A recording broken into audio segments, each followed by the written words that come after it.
Muhammad sallallohu alayhi va sallamning bolaligi. Makka o'sha paytlarda juda issiq edi. Shahar ahli havosi, suvi toza yaxshi joylarda bolalarini o'stirish uchun farzandlarini sut onalariga berishardi. Har yili bahor va kuz mavsumida Makkaga Bani Sad va Bani Bakr qabilalaridan sut onalari kelib boy xonadonlarning farzandlarini olib ketar edi. O'sha yili Makka atrofida qurg'oqchilik bo'lib suvlar quridi, o'tlar sarg'ayib, hayvonlar nobud bo'ldi. Xalqning ahvoli ancha og'irlashdi. Hazrati Halima shu yili sut onalari bilan Makkaga kelgan edi. Bu haqda o'zi shunday hikoya qiladi. Men erim Xoris bilan yo'lga chiqdik. Emizikli o'g'lim Hamza sutimga to'ymasdan yig'lardi. Eshagimiz juda zaif bo'lgani uchun Bani Sad xotinlari bizdan ilgarilab ketdi. Biz borgan sari qofiladan, karvondan ortda qolib ketdik. Xo'jayinim sabrsizlanib: "Ey Halima, eshagingni tezroq hayda.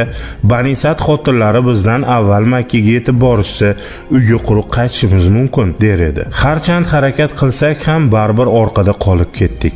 Nihoyat dushanba kuni shaharga kirib bordik. Sut onalari allaqachon boy xonadonlarning farzandlarini olib bo'lishgan ekan. Erim bilan g'amgin bir holda turganimizda qarshimizda nuroniy bir kishi paydo bo'ldi. Bizdan bola olmagan sut onasi qoldimi deb so'radi. Yonimdagilardan ul zotning kim ekanligini so'radim. Bu kishi Qurayshlar oqsoqoli Abdulmutolib bo'ladi deyishdi. Ul zotga odob bilan salom berdim. Mendan kim ekanimni so'radi. Men Bani Sad qabilasidanman. Oting nima?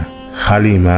Ey Halima, naqadar baxtli ekansan. Biri Sad, yana biri Halima kabi ikkita ulug' noming bor. Bu dunyong va oxirating mana shu ikki nomdan qaror topgandir. Sad arabchada muborak, Halima esa yumshoq degan ma'noni bildiradi. Abdulmutolib shularni nazarda tutayotgan edi.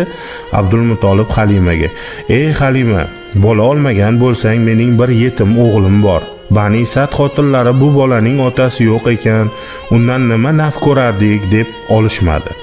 Shu bolani sen ol, balki foydasi bo'lar." Men xo'jayinim bilan maslahatlashish uchun izn istadim. Xorisni bor gapdan xabardor qildim. Erim: "Yo Halima, o'zing bilasan" dedi. Amakimning o'g'li esa achchiqlanib: "Boshqa xotinlar boy bolalarni oldi. Siz kelib yetim bolani olasizmi? Undan nima foyda ko'rardingiz? Boshingizga balo bo'ladi" dedi. Biroq erim: "Yo Halima, borib rozi bo'l. Yetim ekan bir xayri bordir" dedi. Men ham uyga quruq qaytishni istamadim. Abdulmutolibga rozi ekanimni aytdim.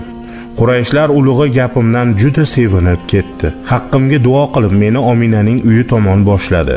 Omina g'oyatda go'zal, kelishgan, tarbiyali va nozik tab juvon edi. "Ahlan va sahlan ey Halima" deb